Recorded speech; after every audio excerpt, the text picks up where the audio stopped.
안녕하세요. 2021년 11월 18일 한홍구TV 역사통 방송 시작하겠습니다.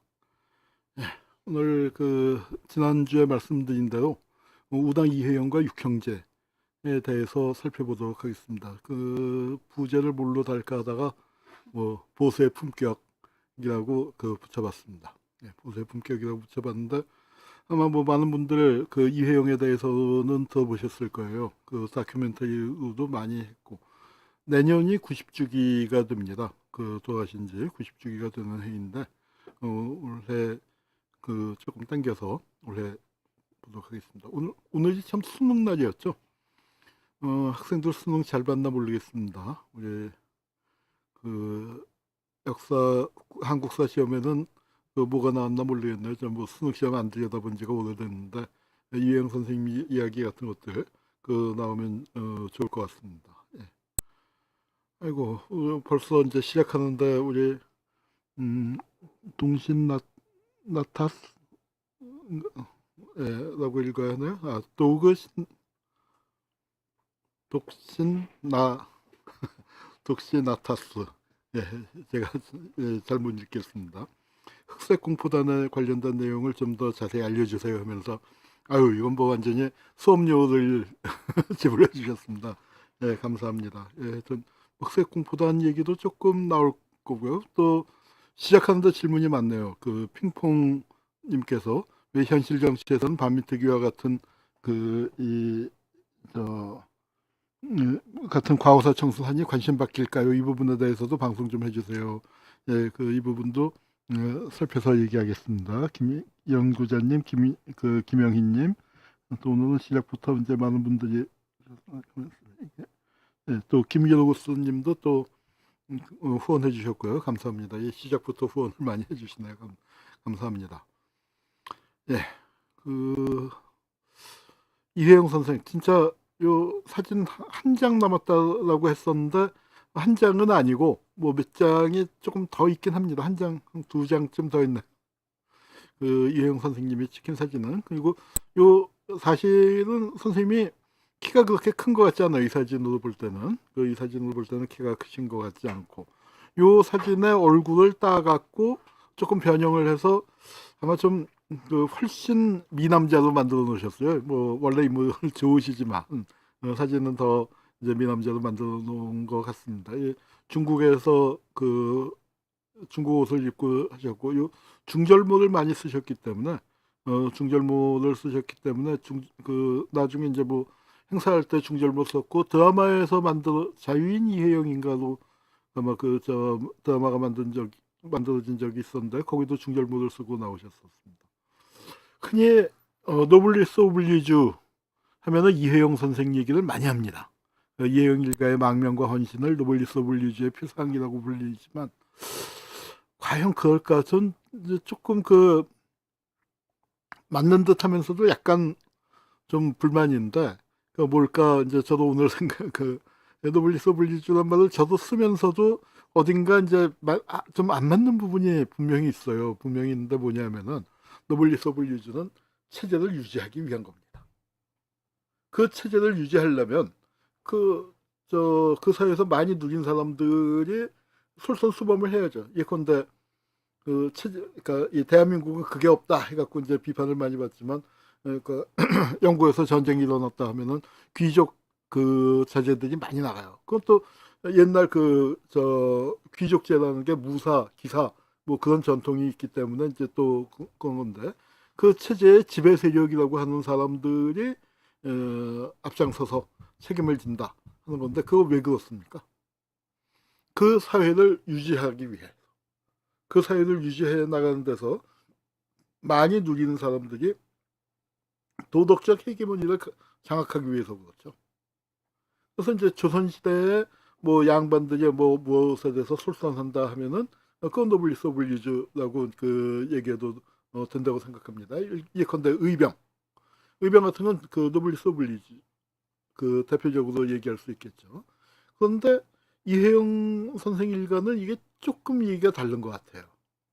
의병하고도 또 틀리죠. 왜냐하면은 의병은 나라를 망해가는 나라를 지키기 위한 건데 이건 나라가 망했습니다. 나라가 망했는데 망했을 때 여러 가지 방식이 있을 수 있지만 거기서 그 떠난다 하는 영어 표현으로 엑짓 그 어떤 그 목소리를 내거나 저항을 하거나 근데 엑짓도 있는데 그 이 이회영의 엑짓이나 이회영 형제가 그 이렇게 망명을 떠는 건 뭐냐면은 나라는 이미 망했어요. 근데 망한 나라에서 의 지도자로서 어떤 지배계급으로서 책임을 지려고 했던 겁니다. 그 책임을 지겠다는 이런 자세가 이게 아주 그 무서운 거죠. 그러니까 이거는 그러니까 뭐랄까요 그 이미 망한 나라. 그래서 더 이상 지배계급이 아니에요. 과거에 많이 누렸던 사람이죠.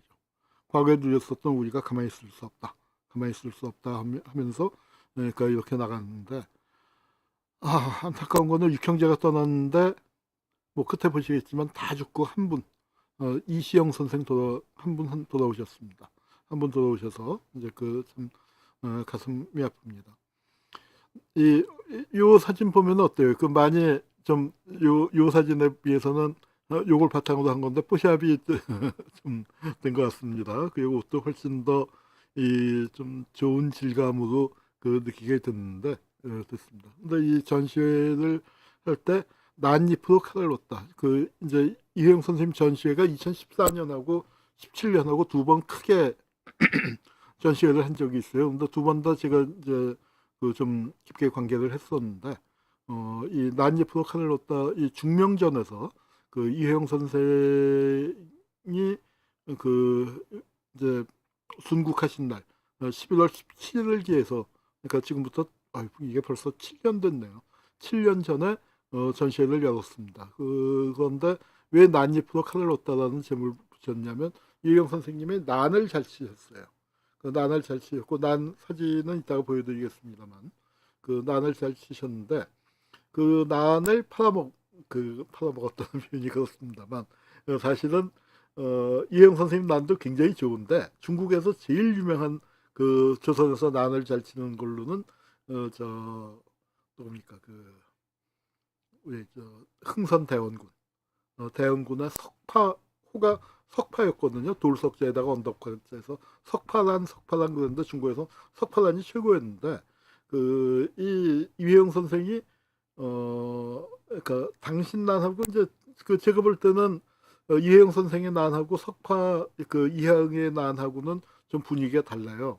그 저희 집에 다 떨어진 이혜영 난이 하나가 있거든요. 아니 대원군 난이 하나가 있거든요. 그 워낙 훼손이 심해갖고 상품 가치는 없을 텐데 근데 어렸을 때부터 보면은 제가 참 그 좋아했었는데 아주 날렵한 난인데 이혜영 선생 난은 좀 묵직한 난입니다. 그런데 어쨌거나 그 중국 사람들한테 이게 그 석파의 난이다.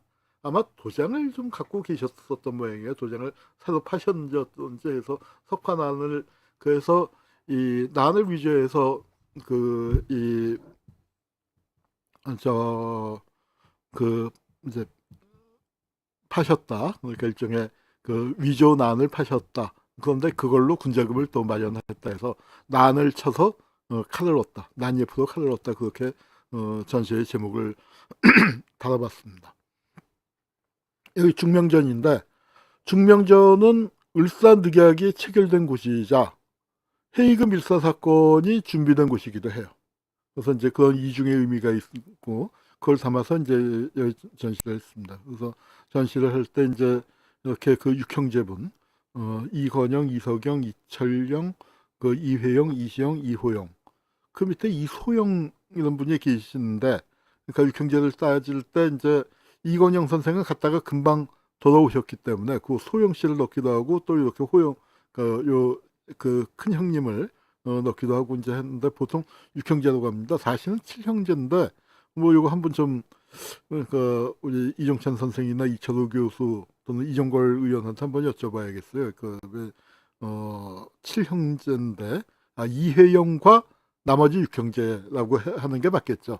사실은 여기 요 밑에 호영 씨 밑에 소영 씨란 분이 그 더 계십니다. 그래서 전부 칠형제 분이세요. 칠형제 분. 그래서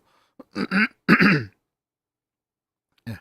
요게 이제 그 지금 넉 점이 남아 있습니다. 넉 점이 남아 있는데 우리 이종걸 위원 말씀이 아예 어렸을 때 이거 모르고 그 볼펜으로 장난도 좀 치고 그랬다고 그잘 보면은 볼펜 자국이 있다고 이제 그런 얘기 들은 적이 있습니다. 하여튼 요 넉 점이 지금 그 이회영 기념관에 있는데 이회영 기념관이 새로 문을 열었는데 뒤에 사진 보여드리겠습니다만 저도 아직 차일피일 하다가 못 가봤습니다. 차일피일 하다가 아직 못 가봤는데 원래 거기 그 이회영 기념관에서 이제 가장 중요한 그 전시물로 그러니까 돼 있었죠. 그리고 오늘 사진을 빠뜨렸지만 이회영 선생님이 쓰시던 도장이 많이 남아 있습니다. 그러니까 예. 그리고 그 대한민국 역사박물관에서 3년 뒤에 2017년도에 또 크게 해서 이건 굉장히 사람들이 많이 왔어요. 요 전시도 뭐 나름 성공적이었지만 그 제법 사람이 들었지만 이 전시는 진짜 뭐 10몇만 명이 왔댔나 20만 명이 왔댔나 하여튼 뭐 서울 역사박물관에서 해서 굉장히 많이 왔고 민국의 길 자유의 길이라고 이름을 붙였습니다. 그래서 여기에도 제가 이제 전시 자문 기획으로 들어갔고 여기 이거는 여기 도덕에다 글을 썼던가? 오래되니까 이제 기억이 잘 안 나네요. 하여튼 그 자문을 했었습니다. 이혜영 가문. 이혜영 선생님 이제 가문을 좀 초월하고 극복하고 했는데 그 이혜영을 소개하려면 가문 얘기를 또 빼놓을 수가 없어요. 그러니까 그 이 가문이 흔히 삼한갑족이란 말이 있죠. 조선시대에 그 삼한 한국에서 조선에서 갑족 으뜸가는 집안이다. 이제 하는 표현으로 그 이제 벼슬 많이 한. 근데 벼슬이 단지 정승판서가 많이 나온 거 보다도 정승판서도 내용을 봐야 하는데 이 경주시 이 집안 그 백사 이항복의 후손입니다. 오성과 한음할 때 그 오성대감 그 이항복의 그 후손인데 이 댁이 이제 대대로 그러니까 이항복의 10대 손이 되는데 그러니까 이 좀 특별한 게 뭐냐면은 쭉 내려오는데 그 10대 동안 내려오는 동안에 그 다들 높은 벼슬 문과를 하고 높은 벼슬을 했어요. 중간에 한 분만 일찍 돌아가신 분이 있어서 그분이 3품쯤에서 이제 일찍 돌아가셨고 집의인가 뭐 그 하다가 돌아가셨고 그 나머지 분들은 최소가 참판이고 정승판서들이 쭉 대대로 이어져 갖고 이회영 선생의 아버님인 이유승 선생도 이조 판서를 지냈습니다. 그래서 여기는 이제 조선시대 당색으로 치면 소론이에요. 소론은 노론과 싸움에서 이제 저 영조 즉위 무렵에 패해갖고 이제 한 그 영조 때부터 치니까 한 조선이 망할 때까지 한 200년쯤 그러니까 좀 비주류에 몰려 있었습니다만 그 비주류 중에서는 그 좀 대표 가문으로 각 집안마다 이제 소론이 그러니까 이제 밀려난 순서대로면 북인이 인조반정으로 밀려났고 또 남인이 이제 숙종 때 밀려났고 소론이 영조 즉위하면서 밀려났고 이제 그렇게 됐는데 각 집안마다 대표 선수들이 좀 있어요. 대표 가문이 있어서 이 벼슬을 좀 시켜줍니다. 그런데 이제 그쪽에 대표 선수로서 소론의 최고 명문가로서 이제 꼽혔습니다. 그래서 그러니까 그렇게 내려갔고요. 그리고 이분이 이제 그 처음에 결혼을 하셨다가 부인을 사별하고 1908년도에 그 다시 재혼을 하시는데 그때 나이가 42살이고 신부는 여기 이제 저 나이가 드신 다음에 찍은 사진이라만 그때 20살 때 그러니까 한산희 씨고 그 한산희 씨 항렬자를 썼어요. 그러니까 원래 조선에서 여자는 이름이 없거든요. 그러니까 어렸을 때는 아명이 있지만 여자가 나이가 들면은 양반집에서는 이름을 안 지었는데 아마 이 댁은 이제 개월했으니까 그 이름을 지었습니다. 그래서 그 영화 영자에다가 이 그 구할구자 써서 그러니까 이영구였어요. 그런데 아마 이제 그 이회영 선생님이 이름을 지어주신 걸로 영구는 남자의 이름이니까 좀 여성 이름으로 이은숙이라는 이름을 지어서 그 이은숙으로 이제 보통 통합니다. 그런데 당신이 글을 쓸 때 보면은 영구란 이름을 자신을 칭할 때 영구라고 부르기도 하셨었던 것 같아요. 그래서 제가 이름을 이제 그렇게 썼는데 이 선생님 보니까 결혼을 어디서 했냐면 상동교회. 상동교회는 또 재밌는 게 이 기독교가 하느님 앞에 평등하다 하면서도 양반쌍놈 따졌습니다. 초기 기독교 어쩔 수 없다고 생각해요. 그러면서 지지고 볶고 해가면서 이제 점차 극복해 나가는 거죠. 신분제의 전제가 하루아침에 없어지겠습니까? 그런데 이회영은 조선 최고의 양반 가문인데 상동교회는 주로 평민들, 뭐 이름이 상자가 들어가서 그런지 쌍놈들이 다니는 교회다 뭐 이제 이런 식으로까지 얘기하는 사람들도 더러 있더라고요. 하여튼 상동교회 전덕기 목사님이 숙장소 출신이었다고. 그러니까 신분이 높은 데는 아닌데, 근데 이 상동교회에 나가서 굉장히 중요한 역할을 하고 거기 학감도 지내시고 여기서 결혼도 하셨어요. 그래서 이혜영 선생은 좀 재밌는 게 이혜영 이시영 형제가 대종교로도 나오는데 이렇게 보면은 또 기독교 교회에서도 활동하신 게 나옵니다. 요 분이 전덕기 목사님이고, 여기 아래 계신 분은 주시경 선생님, 우리 유명한 한글 학자인 주시경 선생님입니다. 이건 전덕기 목사의 묘비를 아마 상동교회 박물관에 한 거였고, 상동교회는 여기 이제 남대문 근처에 있습니다. 여기 낙동이라고 있죠. 낙동을 말맞자변을 썼는데 제가 알기로는 이 삼수변으로 알고 있었는데 낙동을 이렇게 말맞자로 썼네요. 저희 집이 낙동에 있었다고 들었어요. 저희 오대조가 어디냐면 지금 중국 대사관 자리였는데 태코가 낙동 대감 때 명동이라고 안 하고 그때는 이제 낙동이라고 불렀는데 낙동 대감 댁이었다고 이제 그렇게 들었는데 여기 지도에 표시되어 있네요. 회동 여기가 이제 회윤동일 거고요. 그래서 이제 하여튼 이 일대에 상동교회가 있었습니다.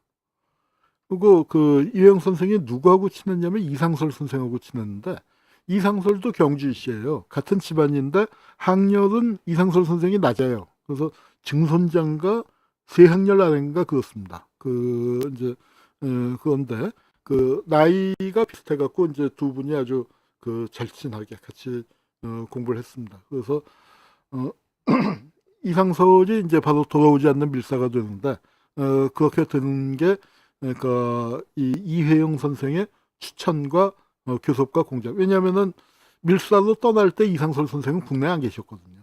어디 계시냐면은 일찍이 망명을 해서 서전서숙이라고 북간도에 용정 부근의 서전서숙을 만들어서 활동하고 계셨습니다. 그래서 돌아오지 않는 밀사는 이상설, 그리고 부사가 이준 열사는 이준 열사고, 그 다음에 통역이 이위종, 영어를 어려서부터 미국에서 자라서 영어와 불어에 능통했습니다. 그러니까 여기는 이제 왕족이죠. 이범진의 아들이었고요. 그래서 이제 해금일사 사건 이런 건 뭐 여러분 다 아시겠습니다만 을사늑약으로 이제 우리 외교권을 박탈하고 이제 보호국으로 만들어 놨는데, 을사늑약이라는 게 고종 황제의 가 동의한 것이 아니고 또 대신들을 유폐시켜 놓고 법적인 절차 무시하고 이제 일본이 강제로 했잖아요.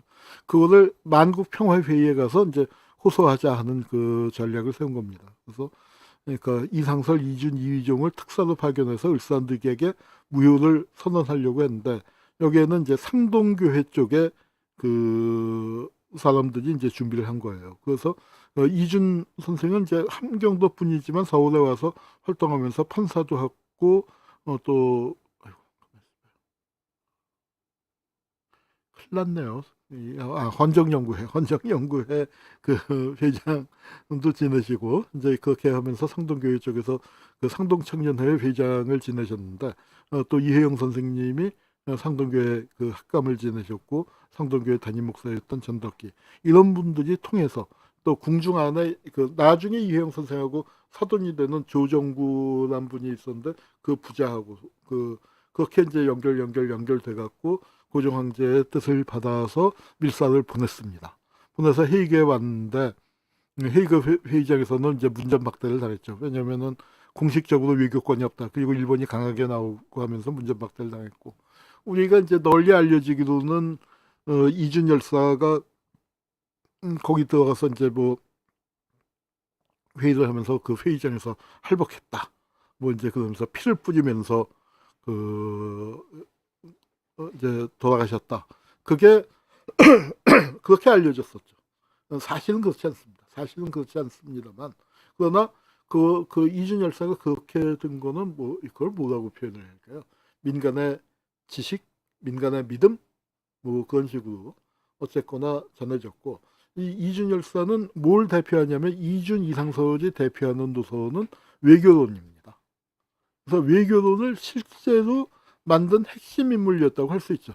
물론 우리 이혜영 선생이 나중에 1920년대 이후에 그런 외교론을 중시했었던 건 아니지만, 초창기 외교론의 모델이 됐었던 게 바로 돌아오지 않는 밀사들, 그 행동이었는데, 그 사건의 주역이었던 겁니다. 그러니까 아마 바깥에서 움직이는 이 상동청년의 이쪽과 왕실을 연결할 수 있는 그 주요 통로, 그게 바로 그 이혜영 선생이었던 거죠. 그래서 이제 그러니까 하여튼 뭐 헤이그의 회의 참석은 거부당했고, 이상설 선생, 이준 선생 뛰어난 그 지식인이었지만 외국어가 능통하지는 못했으니까 주로 이제 그 젊은 그 이휘종이, 그러니까 이 대한제국의 호소라는 강연도 하고 상당히 그 동정적인 여론을 불러일으켰는데, 그 와중에 이준 열사가 하여튼 그러니까 뭐 극도의 스트레스와 그다음에 또 종기가 발병해갖고 이제 돌아가시게 됐습니다. 그래서 그 사진이고, 그러니까 서울에서 부산을 거쳐서 블라디보스톡으로 가서 여기서 이제 저 이상설 선생과 함께 기차로 가서 세인트페테르부르크에서 이휘정이 합류해갖고 헤이그로 가는 먼 여정을 이렇게 이제 돌아온 겁니다. 네, 돌아왔고요. 근데 이제 그 문제가 되는 것 중에 하나가, 그러니까 이 도장이, 그러니까 여기 그 대황제의 그 위임장에 찍힌 국세가 위조됐다 이제 하는 주장이 있죠. 실제로 이제 그 국세를 보면은 이렇게, 그러니까 이런 부분에 차이가 납니다. 차이가 나는 이유를 뭐 여러 가지로 그 설명을 해요. 이제 옥세를 일본이 보관하고 있기 때문에 그 찍을 수가 없어서 이제 저렇게 했다 이제 하는 쪽도 있고, 그러니까 고종의 그 뭐 승낙을 받지 않은 상태에서 고종의 최측근들이 고종의 뜻, 그러니까 실제 뜻은 그러니까 이제 그 했을 것이다 이제 이렇게 됐는데, 문제는 뭐냐면은 나중에 이제, 그러니까 이 사건이 터졌을 때 일본이 당황하고 화를 내면서 뭐 저 고종 황제의 퇴위를 압박했고, 송병준 같은 작자는 정말 그 흉악한, 입에 담기 힘든 흉악한 얘기를 했죠. 고종한테 자결하든지 천황폐하한테 가서 일본에 가서 무릎 꿇고 사죄하든지 뭐 그러라고 이제 그렇게 막 몰아붙였어요. 그래서 이제 고종이, 근데 참 가슴 아픈 게 그거죠. 그럴 때 고종이 이제 이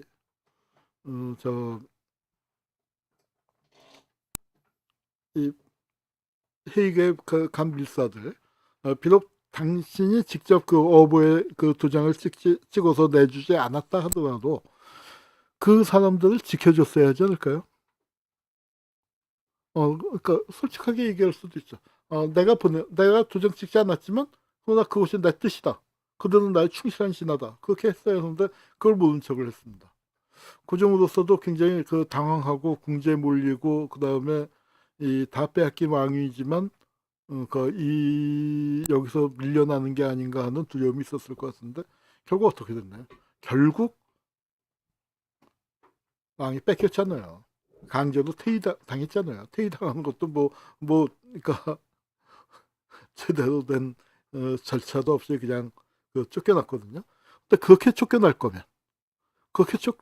거면 제대로 떠들었어야 하는데, 조선이라는 나라가 참 망하는 과정을 보면은 헤이그 밀사 사건 때도 그렇고, 그다음에 강제 병합되고 난 다음에도 그렇고 이 도장 찍어서 망했으니까 테이블 위에서 물론 바깥에서 의병이 처절하게 싸우고 있었지만 왕 시즌이 너무 대응을 못했었던 것 같아요. 이제 그런 상황에서 그래도 그 고종 황제의 뜻을 받들어 헤이그 밀사 사건이 일어났던 겁니다. 그래서 이제 그것을 하다가 좌절이 됐고요.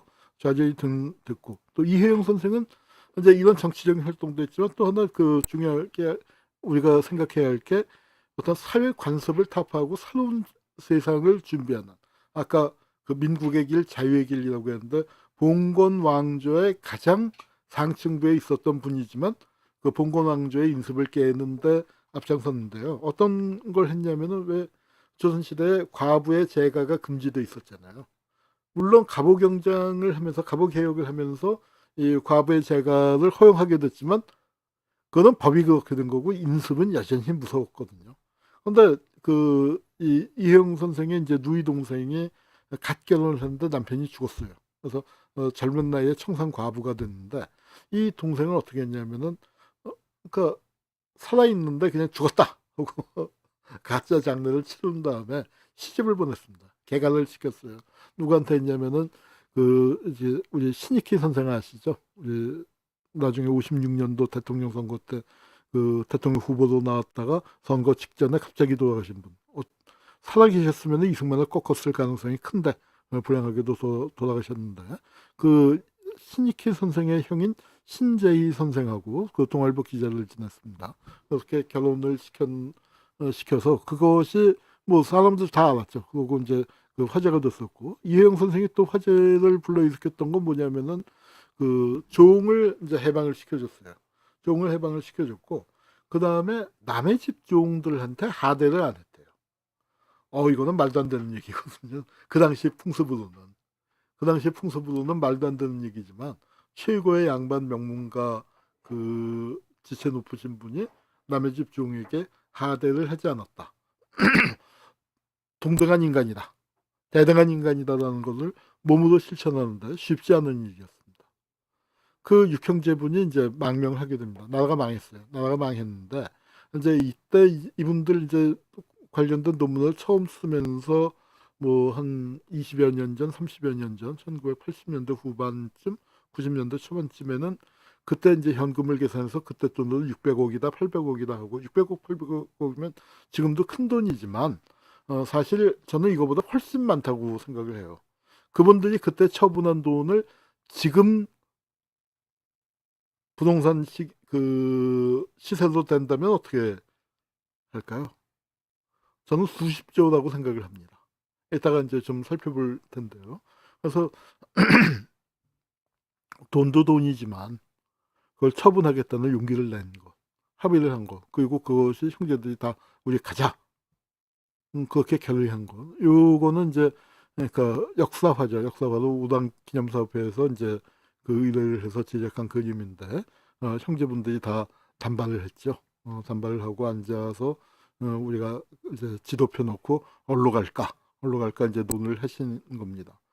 이 육형제분이 그 댁이 어디 있었냐면은 명동성당 건너편에 지금 YWCA가 금융연합회가 일대 2,000평에 가까운 대저택이에요. 그러니까 그러니까 굉장히 큰 집이죠. 굉장히 큰 집인데 그러니까 이 지금 명동산 값이 뭐 한 3억 4억 요새 더 올랐겠죠. 제가 이거 만들 때가 3억 몇천 4억쯤 했으니까 이게 한 3, 4년 전에 요 슬라이드를 만든 것 같은데 요새 뭐 그 사이에 부동산 값이 엄청 뛰었으니까 뭐 명동 요즘 얼마 하는지 모르겠습니다만 2,000평이면은 그 땅값만 해도 3억씩만 잡아도 6천억 아니에요. 집값만 해도 형제분들. 근데 그것만 갖고 있는 게 아니었거든요, 이분들이. 그 형제 중에서 제일 부자였던 사람은 둘째인 이석영 선생이에요. 호가 영석인데 이름은 석영이고 호는 영석이에요. 영석인데 그러니까 이분이 이제 일가 아저씨 퍼진 이유원이라는 사람이 고종 때 영의정입니다. 뭐 부패했다라고도 얘기하지만 하여튼 굉장히 능력이 출중하고 또 임하필기라는 아주 그 중요한 그 책도 쓰고 그리고 이제 조선태사 이의원 수첩 그 수한이네 수한 그 해서 요건 이제 중국 북경박물관인가 그 북경대학 박물관인가에서 이제 최근에 발굴된 건데요. 그 이제 하여튼 글씨에도 능하고 유명한 외교관이자 아주 대부호였습니다. 그래서 관직은 영의정이고 학문도 뛰어났고 대부호였는데 안타깝게도 이분이 이제 자식이 있었는데 일찍 죽었어요. 일찍 죽고 하여튼 뭐 집안에 안 좋은 일이 있어서 이석영 선생이 굉장히 나이가 든 다음에 그러니까 어렸을 때 양자를 간 게 아니고 나이가 들어서 이석영도 과거에 급제하고 난 다음에 늦게 양자로 들어갔습니다. 뭐 권세도 뺏었다 하지만 뭐 그런 말도 있지만 뭐 이승 선생도 벼슬이 이조판서였기 때문에 뭐 권세로 그렇게 밀렸을 것 같지는 않고 아마 집안 내에서 어떤 그 문중간에 뭐 얘기가 됐었던 것 같아요. 그래서 또 조선시대에는 그 양자로 대를 잇는 것 자체가 굉장히 그 중요한 일이었고 또 자주 일어나는 일이었기 때문에 이 둘째 분이 양자로 가서 그 재산을 물려받았는데 이게 어마어마한 재산이었던 거예요. 얼만큼이냐? 여기 이제 이분이 가오실 대감댁이라고 하는데 가오실이 어디냐면은 여기니까 여기가 이제 그 저 화도 IC쯤 돼요. 화도 IC쯤 되니까 뭐 저는 저희 선산이 마석에 있거든요. 그러니까 화도 IC보다는 좀 못 미쳐서. 근데 전해지는 말로 뭐 어떻게 되냐면 여기가 동대문입니다. 동대문인데 이 거리로 치면은 30km쯤 돼요. 80리 길입니다.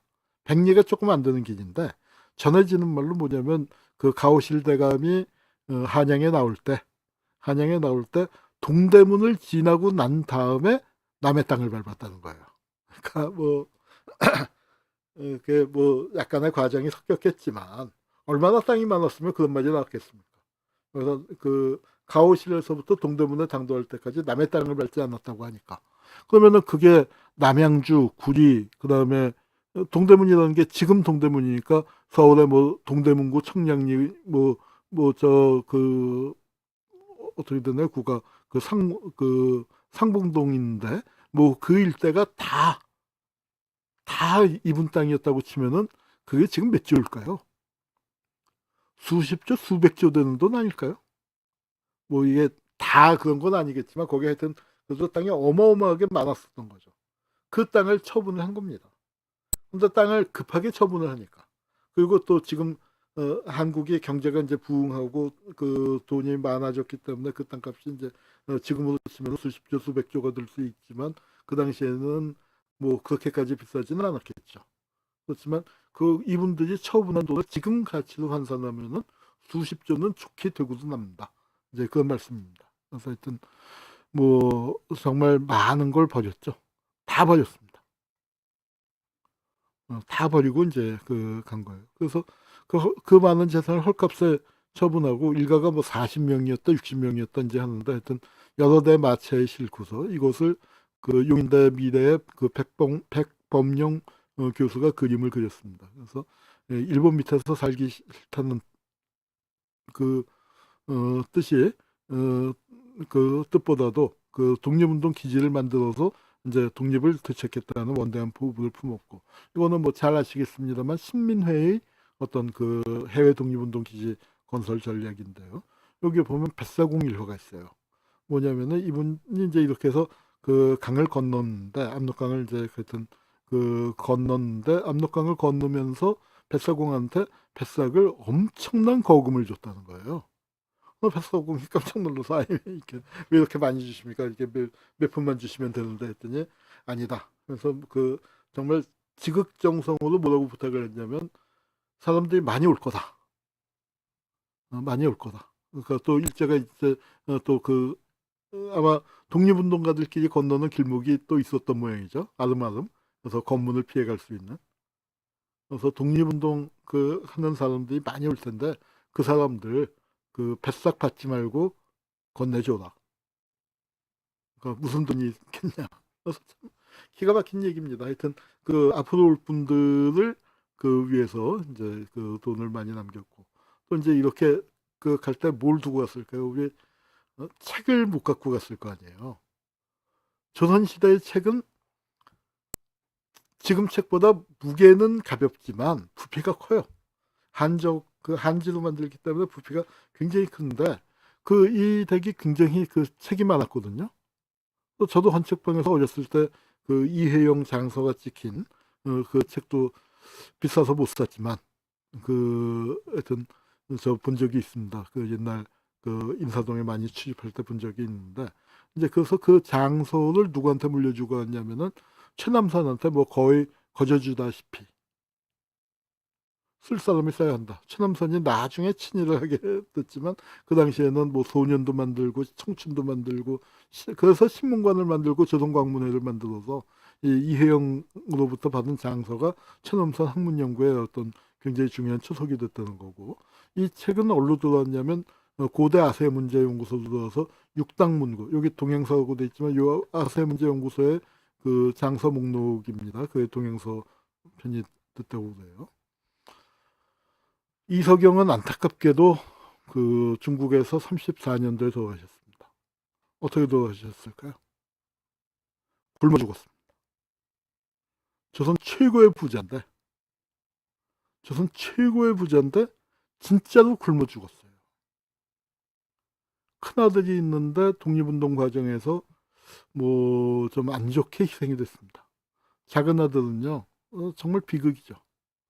아들이 둘이 있었는데 작은 아들은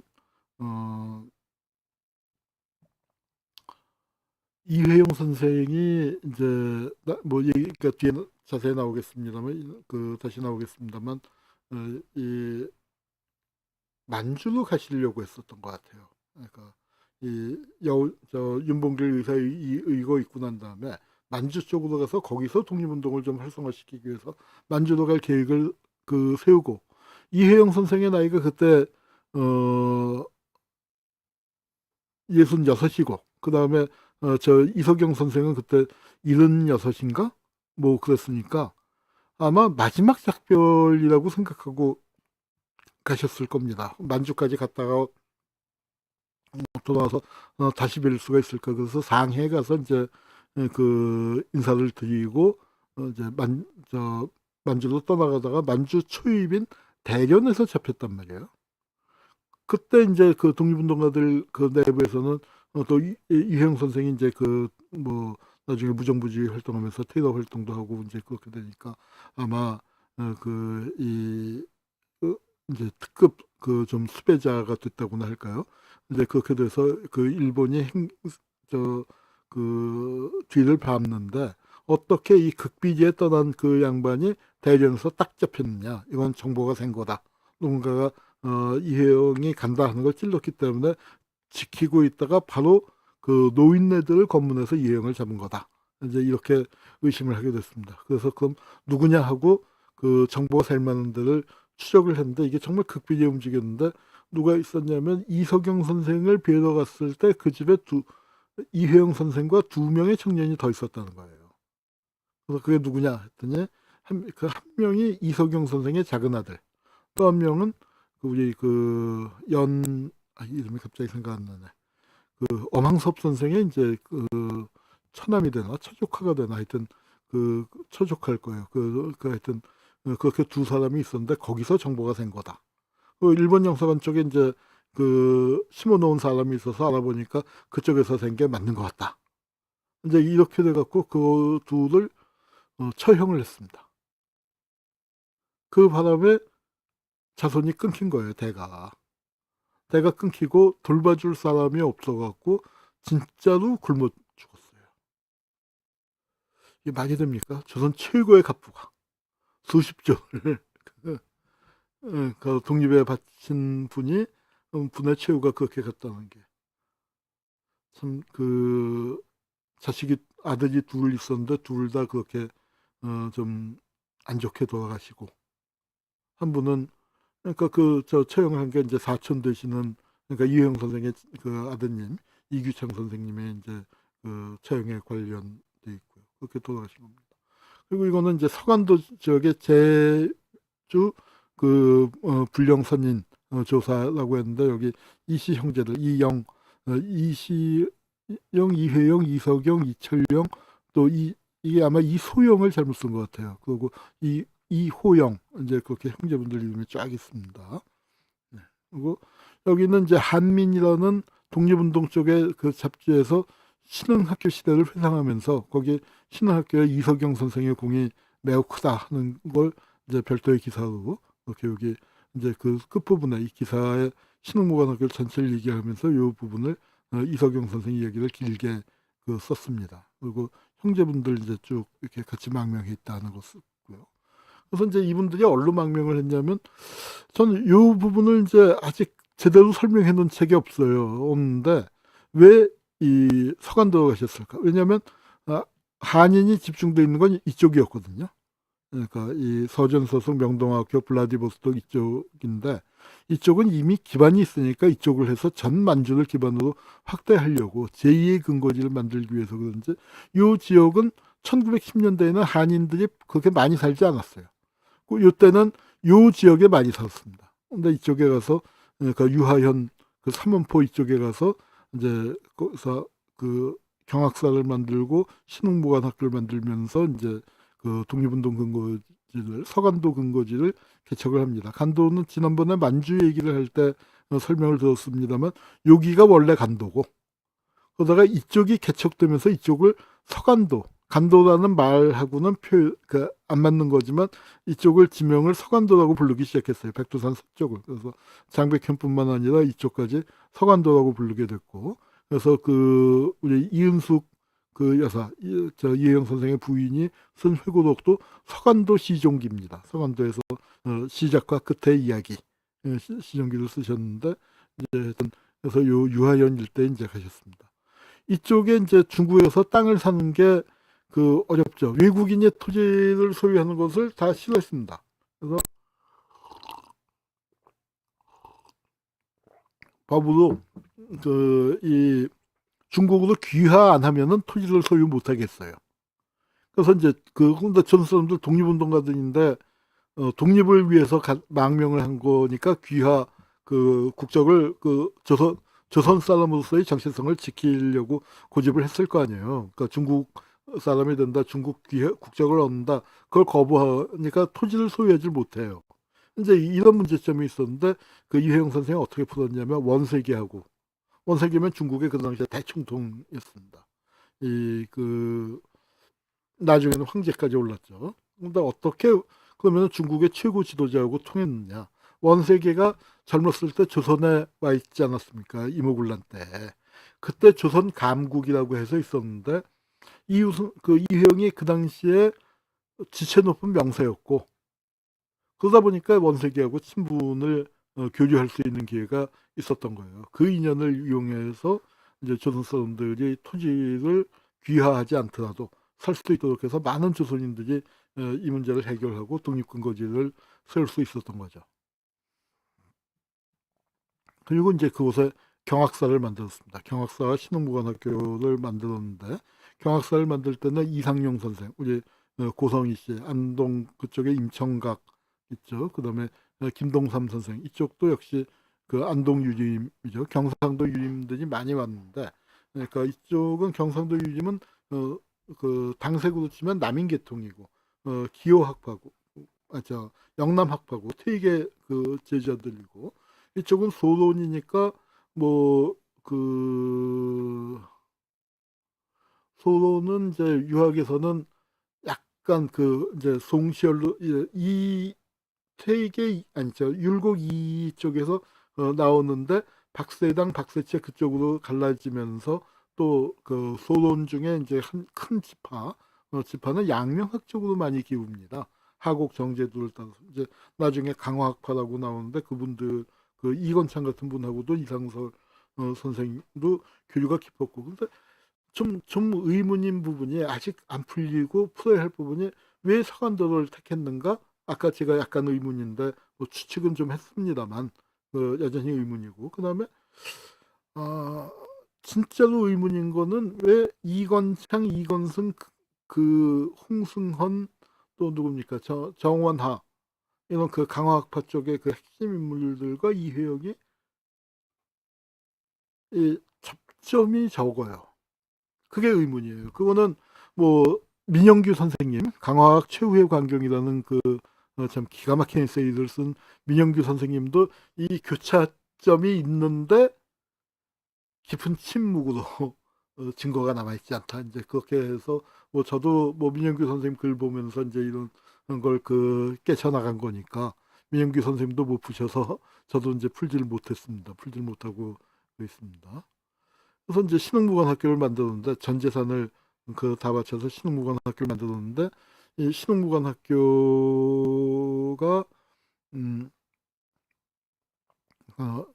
이제 올해가 110주년이네요. 1911년에 만들었고 우리 아마 예, 그러니까 미스터 선샤인 거기 보면은 애기씨가 이제 우리 미스터 선샤인에 나오는 좋은 사람들 다 죽고 난 다음에 홀로 살아남아서 독립군을 키워내고 있잖아요.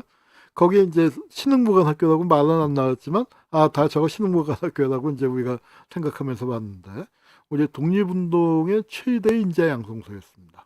인재 양성소였고 이게 신흥무관학교 복원도 아마 요 평야일 때 근데 정확하게 위치가 어디였는지를 몰라요. 그 근처에 가도 저 집터도 잘 안 남아 있고 이 일대다. 그래서 저도 이제 갔었습니다만 뭐 그런가 보다 하고 왔죠. 예. 이게 이제 백선농장에서 농사일 하면서 군사훈련 받던 신흥무관학교 졸업생들이다 이제 그러니까 그렇죠. 그리고 이 사람들을 누가 뒷바라지를 했겠습니까? 최고 명문 이회영가의 여인들이 여기 이제 추워지면 겨울이면 영하 30도 되거든요. 근데 독립군들 중에는 집에서 부리던 종들도 있어요. 종들의 자식들도. 근데 그거 뒷바라지 해주는 겁니다. 이거 기막힌 거죠. 그러니까 우리 19세기 말에 러시아의 귀족집 자제들이 농민 속으로 들어갔다 올 거고 또 다른 느낌을 주는 그런 부분입니다. 그다음에 이제 이 신무관 학교에서 공부하는 사람들이 누구일까? 우리 영화 암살에서 보면은 코믹하게 나오죠. 내가 이래봬도 신흥무관학교 출신이라는 대목이 나오는데 실은 김원봉도 신흥무관학교 출신이에요. 그리고 이 김산 아리랑으로 유명한 김산도 신흥무관학교 출신입니다. 신흥무관학교에서 제일 어린 소년이 김산이었어요. 네. 근데 이제 이회영이 신흥무관학교를 세워놓고 국내로 들어가요. 국내에서 여러 가지 활동합니다. 그래서 사실 1910년대 상당 부분을 국내에 계셨는데 거기서 뭘 하셨는지는 정확하게 기록이 남아있지 않습니다. 그러다가 3.1운동이 나면서 이제 중국으로 다시 망명을 하시는데 그때 국내에 계실 때 큰아들 이규학 이분이 이종찬 국정원장 아버님 되시는 분인데 이분을 결혼시키는데 바로 이제 이종찬 국정원장의 어머니 되시는 조계진 여사란 분이 누구냐면 고종의 누님의 딸이에요. 고종한테 누나는 한 분밖에 없습니다. 그분이 조씨 집안으로 시집을 갔는데 그 따님인 조계진 여사하고 이규학 선생하고 이제 결혼을 시켰으니까 이분은 이제 대원군의 위손녀를 며느리로 맞은 거예요. 그래서 고종하고는 사돈지간이 되는 거죠. 사돈지간이 되게 됐습니다. 그래서 왕실과는 아주 가까운 인척 관계를 이제 맺게 되는 거죠. 그래서 이 조계진 여사하고 아마 이종찬 원장이 어렸을 때 거고. 그래서 이제 백범 선생의 백범일지인데 백범일지 이제 친필로 썼는데 뭐라고 썼냐면 조계진 세질이라고 썼어요. 세질 기념. 세질이라는 건 여기 조카 질자를 썼고 세질이라는 건 그러니까 어떤 대대로 친하게 지내서 내 조카쯤 된다. 그러니까 이회영 선생하고 이제 같은 백범 선생이 이회영을 형님으로 모셨을 테니까 이제 조카로 취급을 하는 거죠. 그리고 또 백범 선생하고 아주 가까웠던 조한구 선생이 또 이제 이 집안 뭐가 되시니까. 네. 그래서 요 사진이 이제 보면은 이회영의 장남 이규학하고 고종의 조카인 조남순 천남매부지간이죠. 천안 매부지간이고 아마 이분은 조남이구로 그 조남승의 동생 조남이구로 추정이 됩니다. 이 조씨 집안들하고 이혜영하고 그러니까 요 여기 이제 같은 학년이고 여기 그 이혜영 선생은 이제 사돈인 조정구 고정의 매부이자 대원군의 사위고 일제가 주는 자기를 거부하고 중국에 망명을 했어요. 그래서 뭘 했냐면 이분들이 이혜영과 조정구가 사돈지간에 꾸민 게 뭐냐면 고종을 망명시키자는 거예요. 그리고 이 조정구가 살고 있는 이 집이 북경 행궁, 그러니까 고종이 망명을 해서 북경에 거처할 좋은 집을 얻어놓은 겁니다. 좋은 집을 얻어놓고 이제 얻어놓고 있는데, 그러니까 이제 그 자금은 누가 됐냐면은 민영달리라고 민씨의 척족인데 민씨가 다에게 친일을 했지만 뭐 민영환이나 그또 민영달 같은 사람 또 우화 민형식 이런 분들은 또 항의를 했거든요. 그러니까 이제 대표적인 그 반일 그 친고종 반일 그러니까 친고종 반일 세력이 누가 또 있냐면은 김가진 같은 분도 그 대표적으로 친고종 반일 그 입장이고 이제 그렇게 됐는데 하여튼 이분을 고종을 망명시키기 위해서 민영달이 아주 엄청난 부호였는데 돈을 내고 조정구도 뭐 대원군 사위였으니까 부가 꽤 있었겠죠. 그 이회영 선생은 원래는 부자지만 탈탈 털어서 망명을 했기 때문에 그때는 돈이 뭐 넉넉지 않으셨을 거고 그래서 민영단이 큰 돈을 내고 조정구 선생이 돈을 내고 그래서 이 북경 행궁을 준비한 거예요. 그런데 고종 황제가 갑자기 돌아가신 겁니다. 그래서 이게 증거는 없는데 많은 사람들이 추측을 하는 게 이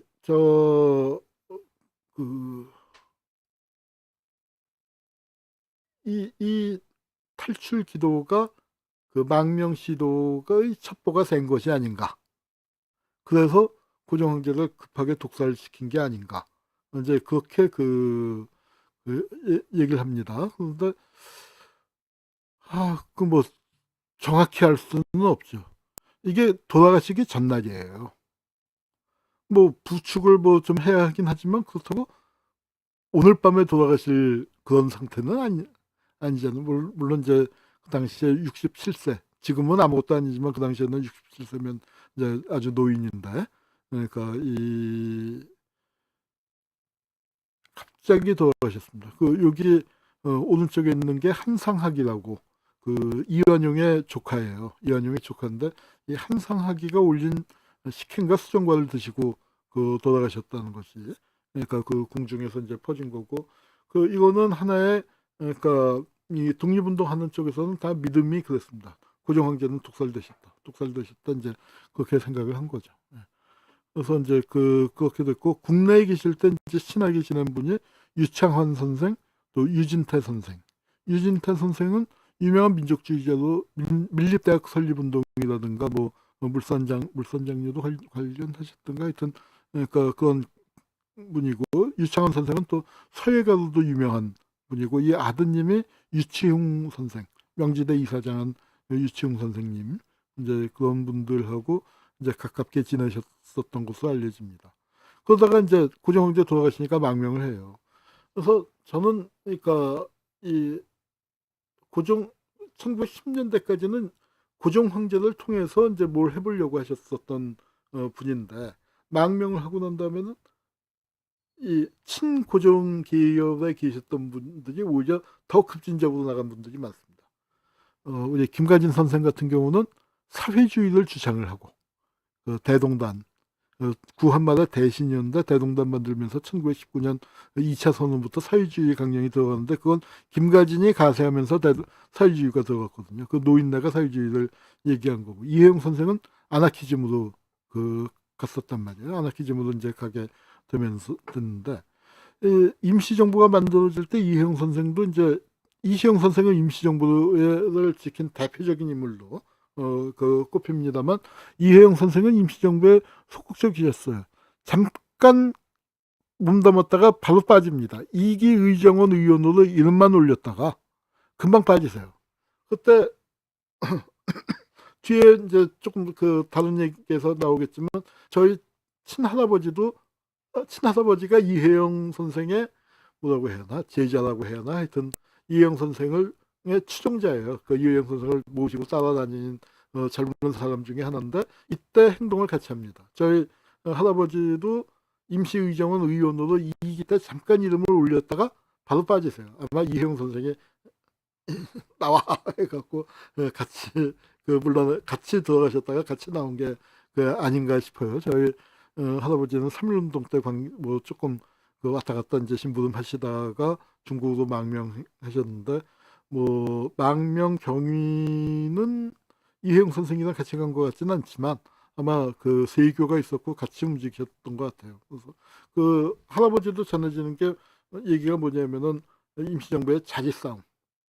거기에 이제 그때 할아버지 뭐 나이가 22살인가 뭐 그거밖에 안 됐는데 단상에 올라가서 펑펑 울면서 선배들이 이렇게 나라 망했는데 자리 다툼 할 줄은 몰랐다고 그 물러나셨다는 그 뭐 얘기가 전해지는데 이혜영 선생이 그 말씀을 하신 거예요. 임시정부란 간판 쓰지 말자. 이혜영 선생은 평생 벼슬을 하지 않았습니다. 평생 무슨 직함을 맡질 않았어요. 아마 상동학교 학감 같은 게 유일한 그 직책일까요? 독립운동을 할 때 이렇게 정부라는 그거 만들면은 자기 싸움 하게 돼 있다. 희생과 헌신이 요구되는 건데 무슨 그 감투를 만드느냐. 이제 이러면서 필연적으로 자기 다툼이 날 것이다. 이제 그렇게 하면서 임시의정원 의원에 뭐 잠깐 이름 거으셨다가 물러나시고 이제 그렇게 되면서 상해가 아니라 북경을 기반으로 이제 활동하시게 됩니다. 그러면서 이 베이징 독립운동의 쇠불꽃이라고 해서 청주에서 우리 저 신채호 선생님이 청주 그 연구가 있으시니까 그 청주에서 이제 했는데 이회영 선생, 신채호 선생 그리고 유명한 유학자인 김창숙 선생, 김산 김창숙 선생 이 세 분이 이제 그 북경에 계셨습니다. 그래서 북경에서 굉장히 친하게 그리고 다 정말 한 성격하는 아주 꼬장꼬장하기도 일도 없는 그런 분이 세 분이 모여서 친하게 지내다가 이제 지냈는데 어떤 일이 벌어졌냐면은 밀경 살해 사건이 있어요. 김달하 조선일보에는 김모라고 썼고 동아일보에는 김달하라고 이름이 나왔습니다. 밀정이 필경 피살됐다. 여기 이제 피살됐다. 그래서 독립단에게 죽었다고 한다. 독립단이 밀정을 처단했다 이제 그 기사가 나온 겁니다. 그러더니 한 2달 지난 다음에 그 동아일보에는 자세한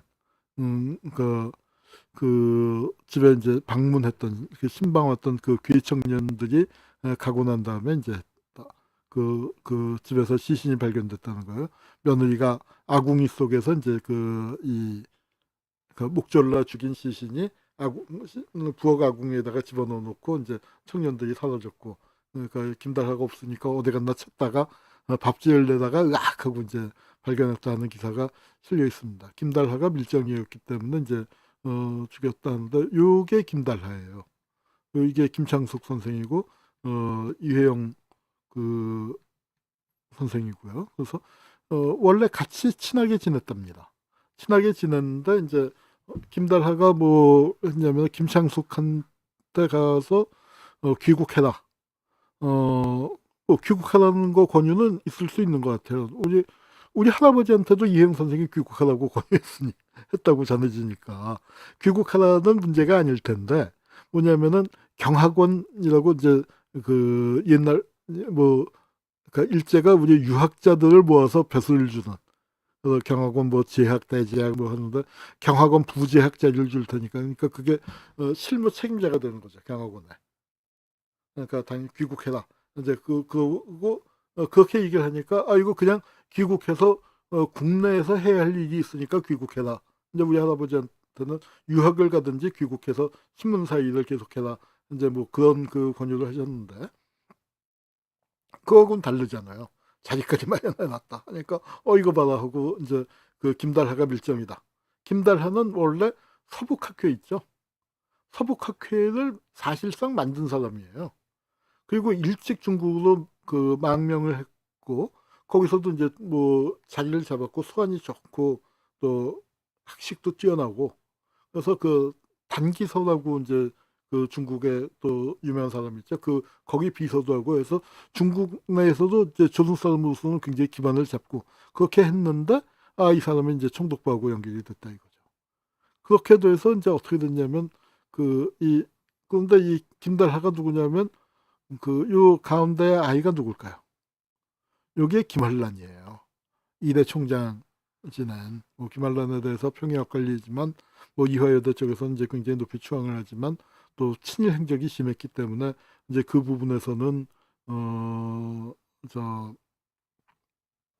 비판을 많이 받고 또 김한란 동상을 세웠을 때 뭐 이대 학생들 졸업생들이 또 거기다 친일 동상을 끌어내려야 한다. 이제 뭐 아니다. 이게 학교에 기여한 걸 생각해야 한다. 뭐 그래서 왈가왈부가 했는데 김달하의 형부가 김한란의 형부 김달하가 밀정으로 처단되는 겁니다. 그래서 이 처단을 하는 데는 다물단이라고 해서 이회용 선생이 이제 만든 그 조직의 청년들이 처단을 한 거예요. 그리고 그렇게 됐는데 그런데 그 이제 문제는 뭐냐면은 이게 소문이 좀 이상한 소문이 났어요. 김달하하고 이회영 선생하고 친하게 지냈단 말이에요. 김창숙 선생도 친하게 지냈어요. 근데 그 이제 김창숙 선생한테 이 김달하가 김창숙을 그 회유하려다가 그게 소문이 나서 김창숙이 이제 김달하는 밀정이다 하고 이제 소문을 퍼뜨렸는데 뭘 했냐면은 그 이혜영 선생이 김달하의 집에 그 조문을 갔다. 그런 소문이 돌았었나 봐요. 그랬더니 이혜영하고도 절교다. 그래서 이제 이 두 분이 워낙 또 꾸장꾸장 깐깐한 분이니까 그래 하고 이제 그 절교를 했더니 이 이윤숙 여사가 이제 화가 몹시 나신 거예요. 그래서 그 남편을 위해서 식칼을 들고 가서 이건 정말 상상만 해도 웃음이 나오는 그 대목인데 천하의 신채호, 천하의 김창숙 아닙니까? 꼬장꼬장한 그 지사로 치면은 신채호나 김창숙보다 더한 양반이요. 그 두 분을 붙잡아 놓고 호통을 치시고 그래서 두 분이 싹싹 잘못했다고 싹싹 빌었다는 얘기가 있습니다. 이게 저 이영 선생이 이제 형수 그 뭐 이 저 두 분에 비해서 나이는 그 어리셨겠지만 형수님이니까 뭐 그래서 당신들이 받느냐 우리 영감이 김달하 집에 그 조문 가는 거 봤느냐? 친해서 조문 갔다고 하더라. 친하기는 당신들도 같이 어울리지 않았느냐?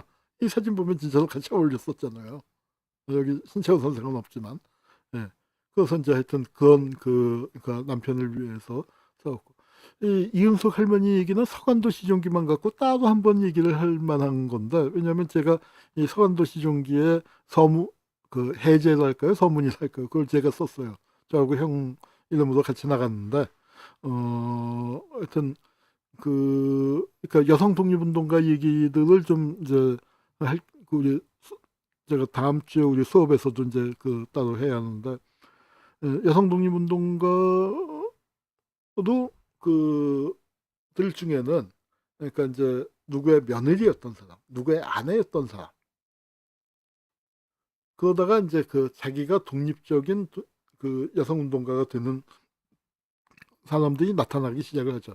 시대가 변해가면서. 그런데 그 이윤석 선생님은 1세대였기 때문에 여전히 그 중요한 여성 독립운동가지만 좀 뒷바라지에 좀 무게중심에 실려 있는 분이긴 해요. 그렇지만 뭐 사실 이런 뒷바라지가 없으면은 이 독립운동이 이루어질 수가 없는 거죠. 그래서 우리 이윤석 할머니가 굉장히 아주 재미있는 천하의 신채호, 천하의 김창석을 꼼짝 못하게 야단쳤다 하는 그 일화가 있습니다. 무렵에 이회영 선생님이 아나키즘을 받아들이세요. 그러니까 왕을 망명시켜서 그리고 빨리 독립을 쟁취했었으면 이회영 선생은 당연히 복병론자였을 겁니다. 고종 황제를 모시려고. 그런데 고종 황제가 돌아가셨거든요. 그 다음에 보면은 순종 황제에 대해서는 뭐 생각을 버리고 그 다음에 뭘로 나가냐면 임시정부에 모였던 분들보다도 좀 더 더 치고 나가서 그러니까 아나키즘. 그 당시에는 무정부주의라는 표현으로 좀 그 오해 소지가 있지만 무정부주의라고 이제 많이 번역을 했는데 그쪽에 가게 됩니다. 그 아나키스트 중에서는 가장 연배가 높죠. 이혜영 선생이 뭐 임시정부에 모셔놔도 연배가 높은 축에 들 텐데, 그러니까 아나키스트 그룹에서는 아주 높은 거예요. 그때 이제 그 이혜영 선생을 이제 받들었던 그 청년들이 어떤 이정규, 이을규 형제, 우관 이정규, 그 우관 문존이라고 해서 이제 그 당시 독립운동에 대해서 중요한 책도 남기셨고 성대 총장도 지내셨고 이제 그런 그 형제분하고 그다음에 그 의열단 선언 그를 쓴 그 유자명 선생이 저 의열단진의 사상적인 배우였던 그 유자명 선생이 같이 활동을 했었고요. 그다음에 김좌진 장군이 또 아나키즘을 받아들입니다. 김좌진 장군은 그 재종 동생, 육촌 동생인 김종진도 피살되고 안타깝게도 김좌진 장군도 나중에 이제 피살됐습니다만 또 재종 형제분이 다 안타깝게 돌아가셨습니다만 이 형제분들이 이제 아나키즘을 받아들이고요. 그다음에 여기 정화암 선생, 정현섭 본명은 정현섭 남아 청년동맹의 이제 핵심이었던 또 백정기 열사. 그러니까 그 당시에 호를 구파라고 썼는데 백정기 열사 눈매가 아주 무섭죠. 이런 분들이 이제 그 당시에 주도적인 아나키스트였습니다. 그래서 그 권력의 집중을 피하고 분권적인 지방자치단체의 연합으로 중앙정치기구를 구성하며 일체의 재산은 사회적 자유와 평등의 원리에 모순이 없도록 민주적인 관리 운영에 합력을 꾀해야 한다. 그래서 뭐 이형 선생이 굉장히 급진적인 사회주의보다도 오히려 더 급진적이고 사회주의의 폐단. 그러니까 이행 선생 같은 경우에 사회주의 쪽으로 안 간 그 중요한 이유는 아마도 자유시 참변 같은 데서 뭐 거기에 꼭 공산주의자들만의 책임은 아니지만 공산주의자들이 깊게 개입을 했었던 그 내분으로 인해서 우리 독립운동이 큰 타격을 입는 것을 보고 이제 공산주의에 대한 그 회의를 갖게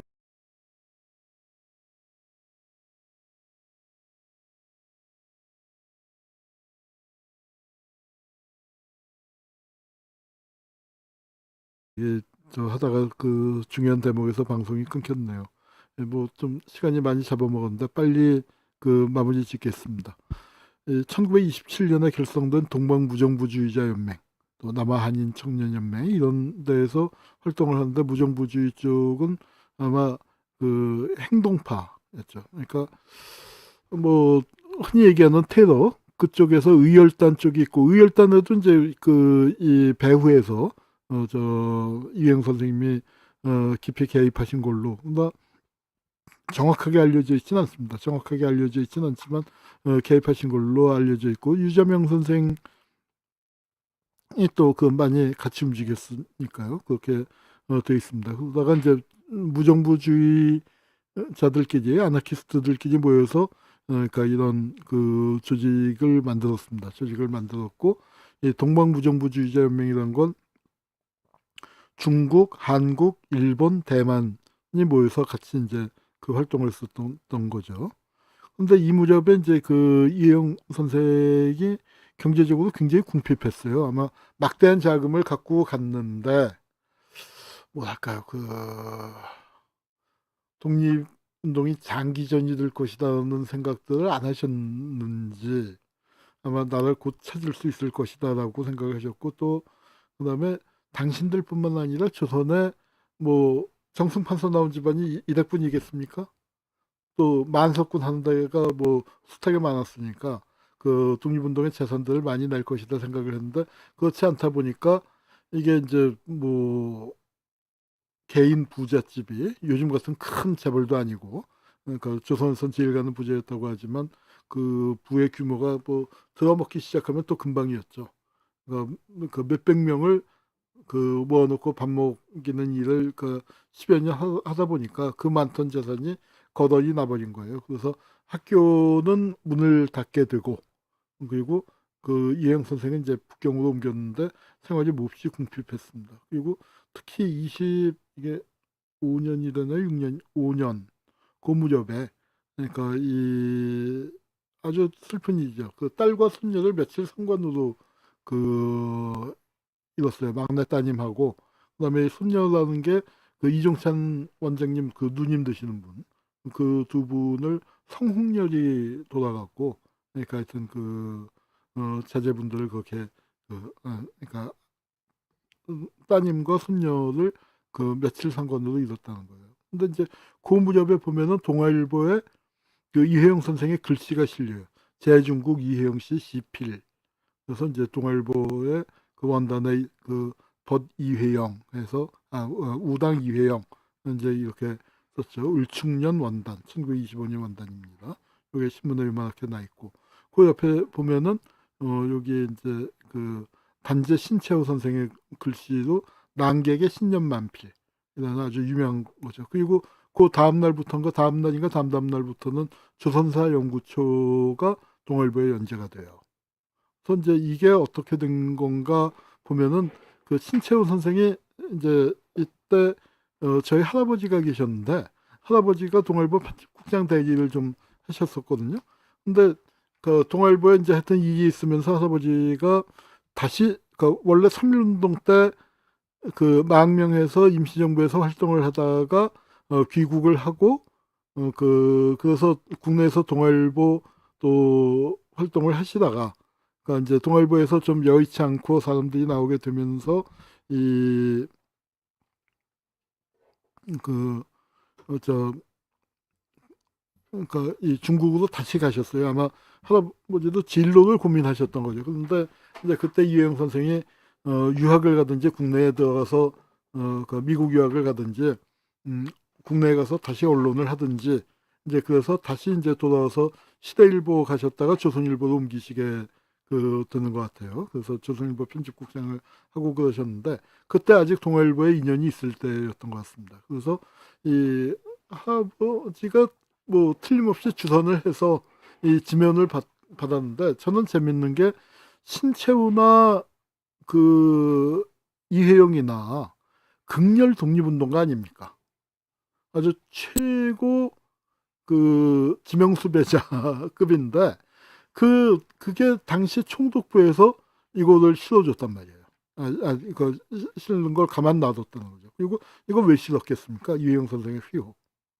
이걸로 돈 받아낸 거죠. 동아일보에서. 이거 해갖고 저 원고료 두둑이 받아서 보낸 겁니다. 그 편지가 남아 있어요. 편지가 희한하게 저희 집에 남아 있었던 건 아니고 저희도 어떻게 알게 됐냐면은 북한에서 나온 신채호 전집.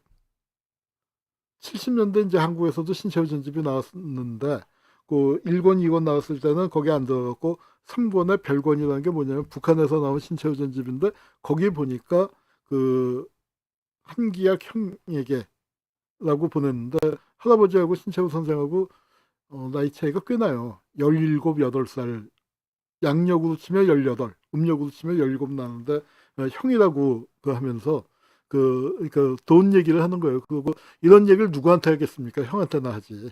누구한테 하겠습니까? 이제 하면서 그러니까 그렇게 이제 하는 걸로 봐서 이거는 아마도 신채호 선생이 특별 그 부탁을 하셨거나 또 저희 할아버지가 이제 북경에 가서 같이 지내시면서 뭐 그분들 생활 뻔하잖아요. 그 공부한 걸 보고 뭐, 뭐 할아버지도 돈이 있는 게 아니니까 아마 원고료를 그러니까 이건 몇 배 특별 원고료였을 겁니다.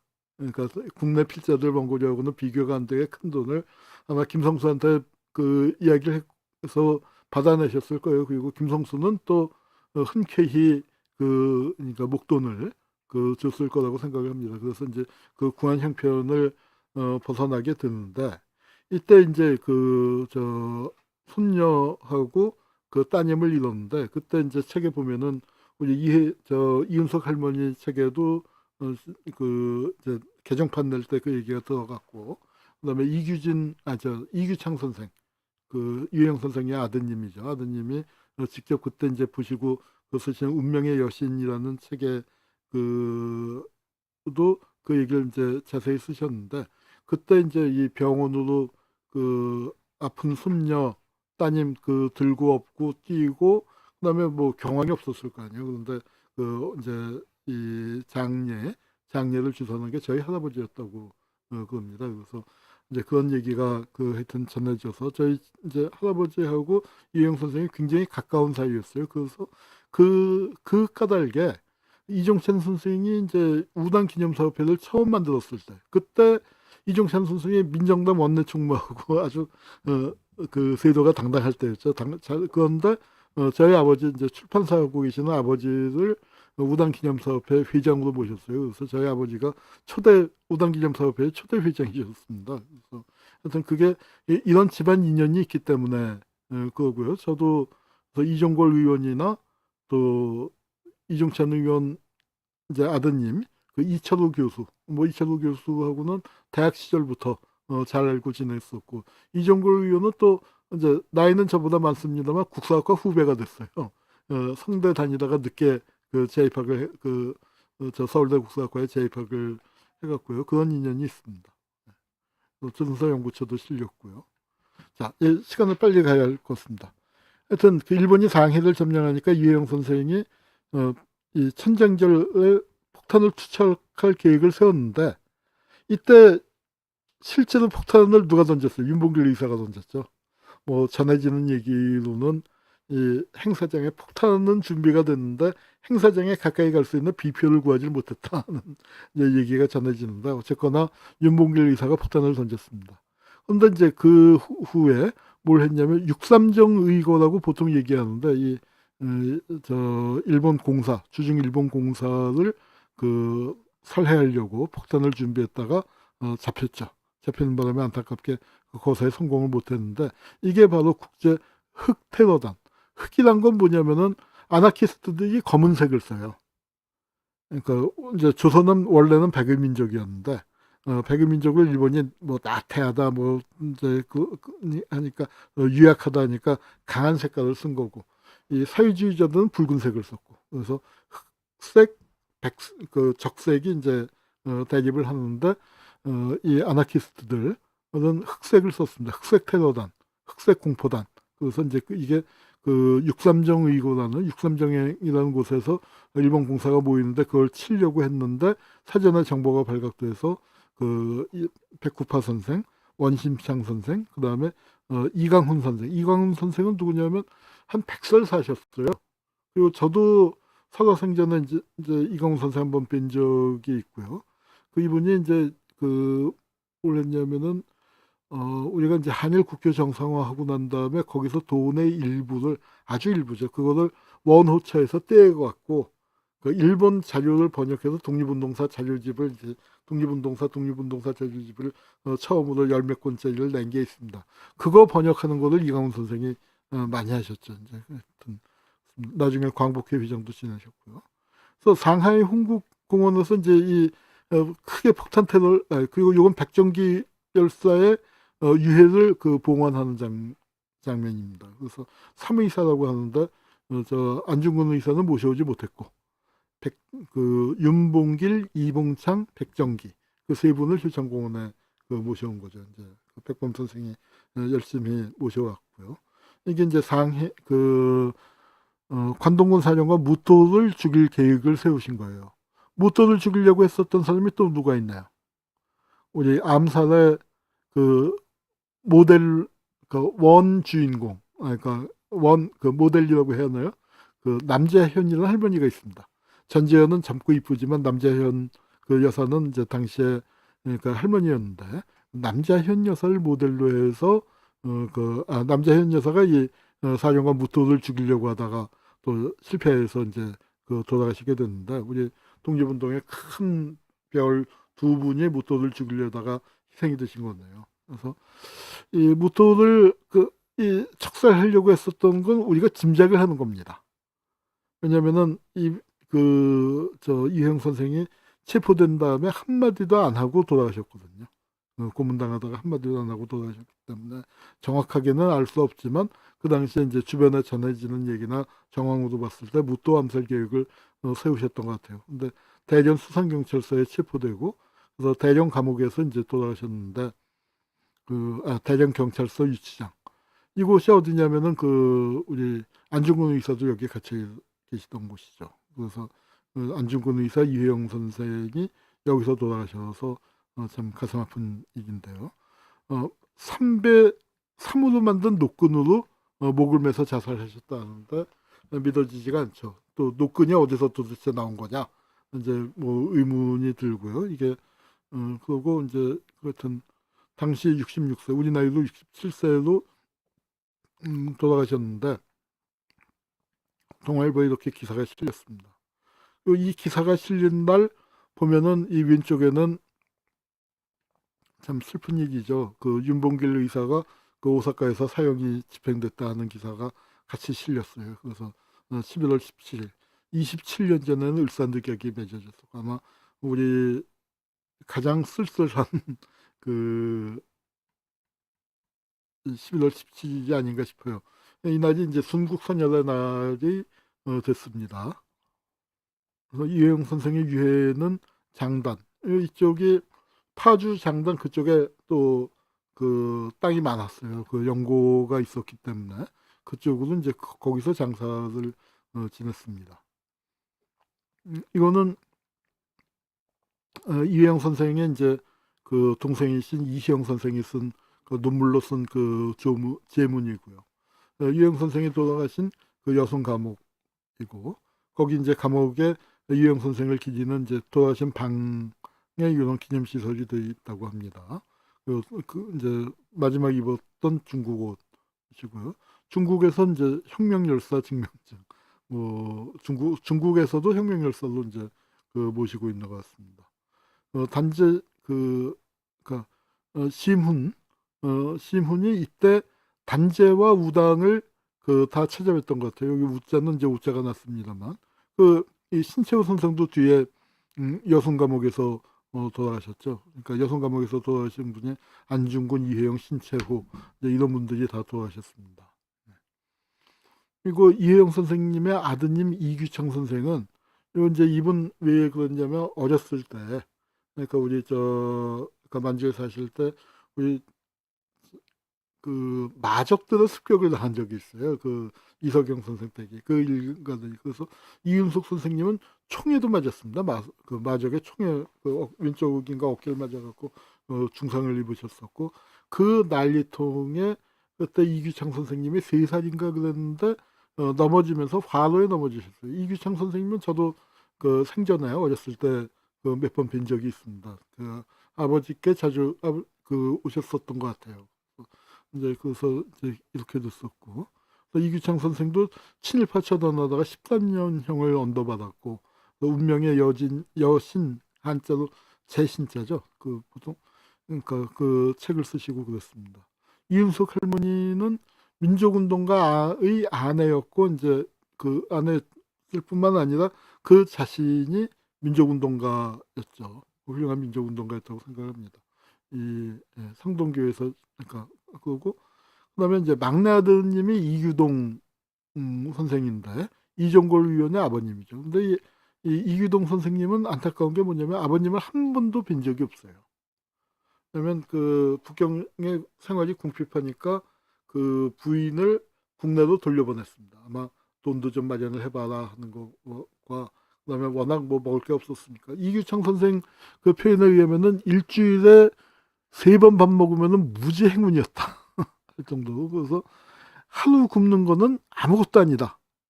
뭐 그런 말씀을 하셔서 참 그 가슴이 아팠는데 뭐 우리 뭐 한 끼만 굶어도 이제 하고 있을 텐데 하루 굶는 거는 뭐 그 아주 그러니까 아무렇지도 않고 일주일에 3번 밥 먹으면 3끼 먹으면 하루 3끼가 아니라 일주일 3끼 뭐 그렇게 궁하게 그 지내셨다고 그래요. 그러니까 그 궁핍한 생활 속에서 뭐 국내에서 조금 어떻게 돈이라도 마련해 보라고 이제 하여튼 그 만삭의 부인을 보냈는데 뭐 인심이 이제 변하고 그러니까 국내에서 돈 마련하는 것도 어렵고 하여튼 뭐 그러니까 삭바느질하고 그 뭐 그다음에 몸 파는 여자들 삭바느질도 하고 이게 대가 때 최고 만화님이 고종 황제의 조카 뭐 이런 분들이 그런 거 하면서 연명을 할 수밖에 없었던 겁니다. 그래서 이 이규동 선생은 그 서울에서 태어났는데 어 그러니까 7살이 될 때까지, 그러니까 아버님 돌아가신 때까지 한 번도 얼굴을 보지 못한 게 평생이 아니었어요. 그래서 그때 이제 전시회를 준비할 때 저희가 이종걸 위원하고 하면서 그 이규동 선생님 살아계실 때 해야 한다라고 했는데 저희도 준비가 늦어지다 보니까 그해 봄에 돌아가셨죠. 우리는 전시를 11월 달에 하게 되고 이제 그래서 굉장히 죄송하고요. 이 이윤숙 할머니가 쓴 글 서간도 시종기라고 이제 이렇게 저 한지에다가 이렇게 직접 그 쓰신 글이 있는데 요걸 민족운동가 아내의 숙이라고 해서 서간도 시종기, 예, 서간도 시종기 하면 이제 당시 사람들이 무슨 뜻인지 잘 모를 테니까 이렇게 이해하기 쉽게 제목을 달아갖고 그 정원문고도 나왔어요. 정원문고도 나왔고 요걸 일조각에서 2000몇 년인가요? 제가 그 해제를 썼는데 잊어버렸네요. 그래서 책이 이제 그 잘 나왔습니다. 근데 요 책에 75년에 서간도 시종기가 나왔을 때 이제 우리 아버지가 효자셨거든요. 할아버지를 기념하는 사업으로 월봉 저작상을 지정을 했는데 월봉 저작상의 제1회 수상자로 그러니까 이 책을 선정을 했습니다. 이 책이 굉장히 그러니까 사료적인 가치도 높고 그 다음에 여러 가지 문화사적으로도 이제 그 어떤 조선시대의 전통적인 양반 문화와 독립운동이 어떻게 섞여 있는가를 보여주는, 그리고 이분들이 어떤 고생과 희생과 고난 속에서 운동을 했는가를 이제 보여주는 그 작업이라서 그 당시에 그 심사위원들이 아주 만장일치로 그 추대를 했고 아마 이우성 선생님이 추천을 하셨나 그러는데 그리고 그 당시에 상이 흔하지도 않았지만 굉장히 화제가 됐었던 걸로, 제가 어렸을 때지만 굉장히 화제가 돼서 그 아버지께서도 아주 좋아하셨고 아마 송욱 선생님도, 문학평론가 송욱 선생님이 또 그때 아버지 절친이셨기 때문에 그 관계하셨던 걸로 그렇게 기억을 합니다. 그래서, 네. 이영 선생의 묘소는 이제 국립묘지에 그 부부를 같이 모셨고요. 우당기념관이 여기 그 신교동, 그러니까 그러니까 그 청와대에 들어가면 데모 많이 하는 청운동 동사무소 있는데 그 옆으로 빠지면은 지금은 명칭을 뭐라고 하나요? 그 우리 어렸을 때는 이제 농학교, 맹학교 그랬는데 그 학교가 있고 그 바로 건너편 쪽에 우당기념관이 있습니다. 처음에는 동숭동에 만들었다가 이제 일로 옮겼고 이종찬 그 의원께서 요 위에 사세요. 지금은 아마 이철우 교수님도 여기 사실 텐데 뭐 그렇게 이제 살고 있는데 우당기념관을 이제 서울시에서 남산에다가 세우면서 남산에다가 이제 세워서 근로 이사를 갔죠. 이사를 하고 있을 때 이제 제가 이쪽에 이제 뭐 다른 볼 일이 있어서 이제 가서 얘기를 했었고요. 이 댁에서 이제 이 서훈받은 분들이 일가에 하나, 둘, 셋, 넷, 다섯, 여섯, 일곱, 여덟, 아홉, 열, 11분. 이 장혜평이라는 분은 사위입니다. 사위. 이규학 선생, 그러니까 이회영, 아니, 그렇죠. 이회영 선생의 사위, 이규숙 여사의 남편 되시는 분으로 11분이나 이제 그 상을 받으셨고, 이 장면이 참 기가 막힌 장면인데, 이게 우리가 백범이 귀국하는 사진이 없잖아요. 이게 백범 귀국이 아니고 상해입니다. 상해. 상해에서 귀국을 하는데 여기 이제 그 백범 선생이고 조한구 선생이고 김규식 선생이고 여기 눈물을 흘리는 분이 이시영 선생이에요. 육형제가 떠났는데 36년이 지나서 돌아오는 분은 다 죽고 이시영 선생 한 분이 돌아오십니다. 거기서 이제 그 참 이렇게 고국당을 아직 밝기 전이지만 상해에 돌아와서 이제 눈물을 흘리시는 거고, 요 앞에 있는 그 어린 소년이 이종찬 원장님이세요. 이종찬 원장님이고요. 네. 이시영 선생은 뭐 잘 아시다시피 초대 부통령이 됐지만 그 뭐 국민방위군 사건이나 부산정치파동 그런 것들 연이어 일어날 때 이 부통령을 사임하시죠. 이승만을 전행한 거에서 부통령을 사임하셨고요. 신흥무관학교의 뒤를 이어서 신흥학교를 만들었었어요. 예, 조계사 뒤에다가 신학교 만들어서 그 신흥대학을 만들었는데 이거 어떻게 됐습니까? 어이어이 하다가 경희대학에 넘어가 버렸어요. 그러니까 조영식이라고 옛날 서울고등학교 체육 선생님을 하던 그 양반이 이제 여기 학교에 왔는데 어이어이 하다가 이 사람이 학교를 차지해 버렸죠. 그래서 조신회가 그러더니 학교 이름을 경희대학으로 바꿨어요. 신흥학교의 역사를 지워버린 거죠. 경희는 뭐냐면 자기가 서울고등학교 서울중학체육 선생님을 해서 그게 경희궁터 아닙니까? 그래서 됐는데 그러니까 이 신흥무관학교의 맥을 이어야 하는데 참 안타깝습니다. 그 이종찬 선생이 민정당 원내 총무하면서 잘 나갈 때도 이걸 뭐 찾으려고 했었는데 이렇게 좀 흐지부지되고 못 찾고 그랬어요. 남산의 이회영 기념관이 최근에 만들어졌고 아마 여러분들 이 이회영 기념관의 역사보다는 윤석열이가 정치 재개하고 올 봄에 첫 공식 행사를 간 게 여기 개관식에 갔어요. 그래서 정치적인 이유 유형하고 무슨 상관이 있냐 뭐냐 하는데 왜 갔냐 하면은 이철호 교수하고 단짝 친구래요. 어떻게 친구냐 물어봤더니 아이 저 국민학교 6학년 때 4년을 같은 반이었어요. 이철호 교수하고 이제 저하고 만나서 물어보니까 어떻게 그, 그, 얼마나 친한 거야 했더니 아이 뭐 어렸을 때 그렇게 했으니까 정말 허물없는 사이다. 근데 정치하게 될지도 몰랐다 이제 뭐 그렇게 얘기합니다. 그래서 아마 박원순 시장이 있을 때 뭐 계획이 돼서 잘 꾸며놓고 여기 신흥무관학교 출신들 같이 활동을 했었던 분들 이제 있고 이석영 선생은 여기 보면은 뭐 여기는 이제 2조라고 계산을 했네요. 뭐 근거가 어떻게 되는지 모르지만 올해 나온 건데 저는 더 된다고 생각을 하는데 87년 만에 장례식을 치렀답니다. 왜냐하면은 유족이 없어서 장례식을 제대로 못 치렀다. 이 얘기는 조금 이따 더 하길 텐데요. 남양주에 이석영 뉴미디어 도서관을 만들었습니다. 남양주 시장이죠. 그 양반이 우리 이재명 지사하고는 뭐 하여튼 뭐 이렇게 좀 부딪혔는데 하여튼 그래도 뭐 그 내막은 제가 잘 모르겠습니다만 하여튼 이석영 뉴미디어 도서관을 만든 거는 참 잘한 것 같아요. 그러니까 마석에 만들었습니다.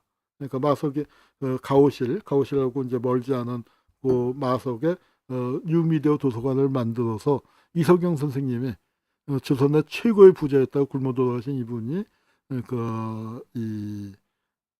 드디어 자기 집을 얻게 된 거죠. 그리고 이석영 선생은 이제 굶어서 돌아가셨는데 아들 둘이 다 죽고 대가 끊겼다라고 생각을 하고 연락이 끊겨 있었는데 뜻밖의 최근에 직계 후손이 나타났어요.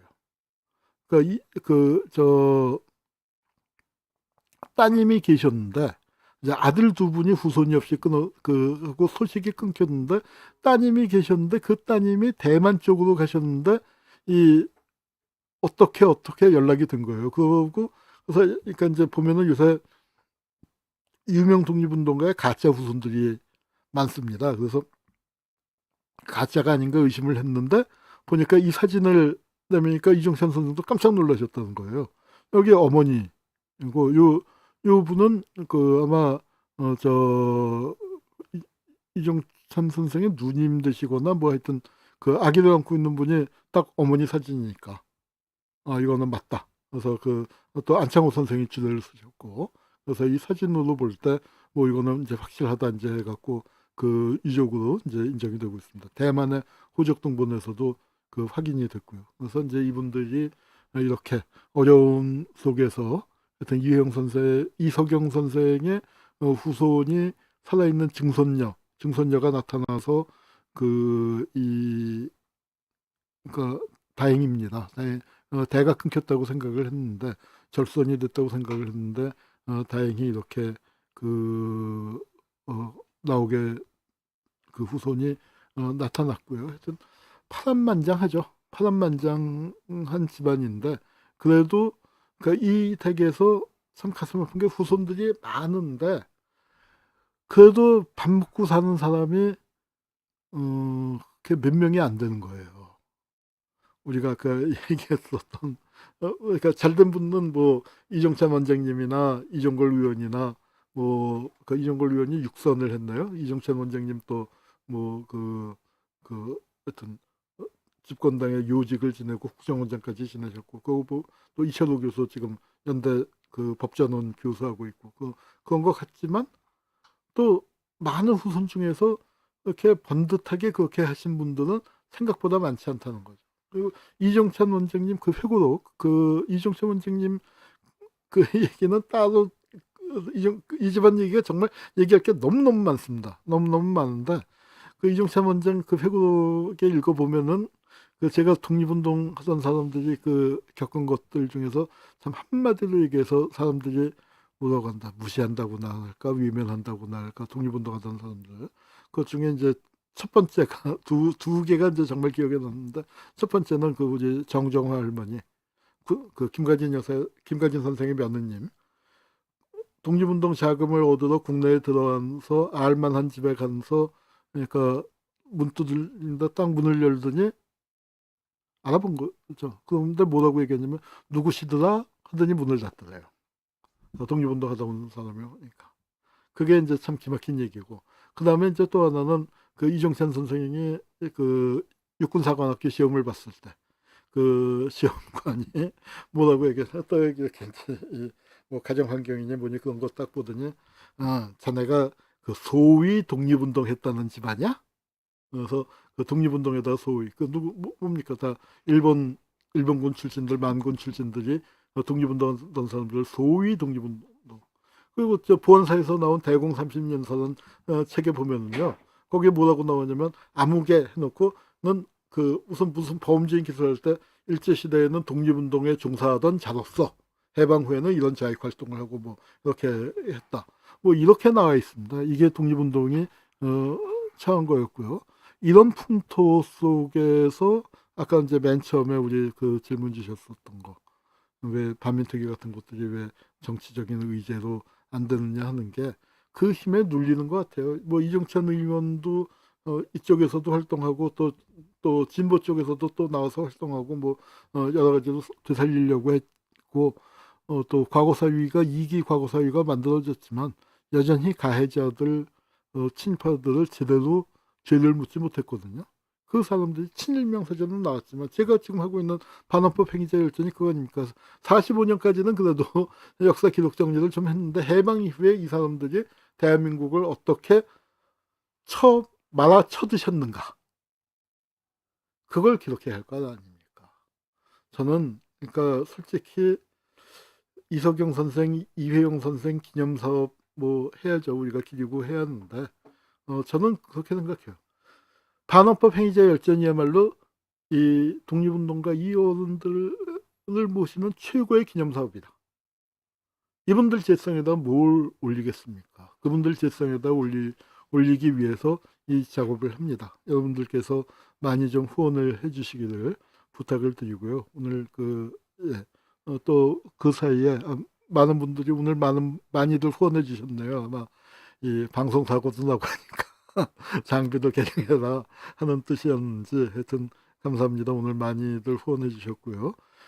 예, 댓글도 보면은 다들 이제 그 뭐 저나 다들 비슷한 심정이시죠. 뭐 어떻게 이제 그 우리가 이런 일이 있는가. 예. 마이크 구매에 보탬되세요 하고 주신 분도 계시고요. 감사합니다. 우리 여러분, 또 예, HJ 김님, 그리고 예, 그, 예, 또 김유로스님 무정부주의 용어 고독구 슈슈이가 한 걸로 저도 알고 있습니다. 이게 댓글이 잘 안 보이네. 왜? 예,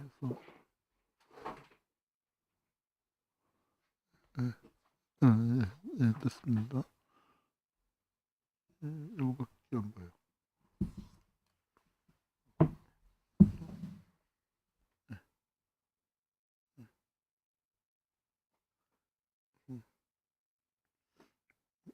그래서 아나키스트 이제 말뜻 무정부주의라는 번역에 대해서 이제 의견들을 주셨는데, 뭐 그 당시에 무정부주의 스스로들 무정부주의라고 불렀고, 또 그 당시에는 스스로들 테러리스트라고 불렀죠. 근데 지금은 아나키스트라고 부르고, 이제 테러리스트라는 용어를 저는 씁니다만 쓰고 있습니다만, 그것도 이제 안 쓰는 사람들이 점점 많아지고 있는 것 같긴 해요.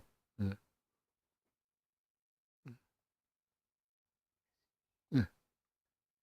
예. 음, 그래서 이제 하여튼 그 예, 많은 분들 댓글 주셔서 감사합니다. 그래서 이제 그 반어법 행위자 열전 그 후원해 주신 분들께는 제가 사인해서 책 한 권씩 보내드리고요. 이렇게 직접 이제 그 슈퍼챗으로 쏴주신 분들께는 이 연락처를 안 남기셔서 제가 가끔씩 물어보는데, 저희 사무실로 전화 주시거나 뭐 댓글이나 뭐 하여튼 주소 남겨주시면은 그 이렇게 이쪽으로 쏴주신 분들께도 제가 책 보내드리도록 하겠습니다. 오늘 이 뜻밖의 방송 사고가 일어나서 특히 이혜영 선생님이나 그 일가들을 모시는 중에 방송 사고가 일어나서 대단히 죄송하고 송구스럽습니다. 오늘 그 방송은 여기서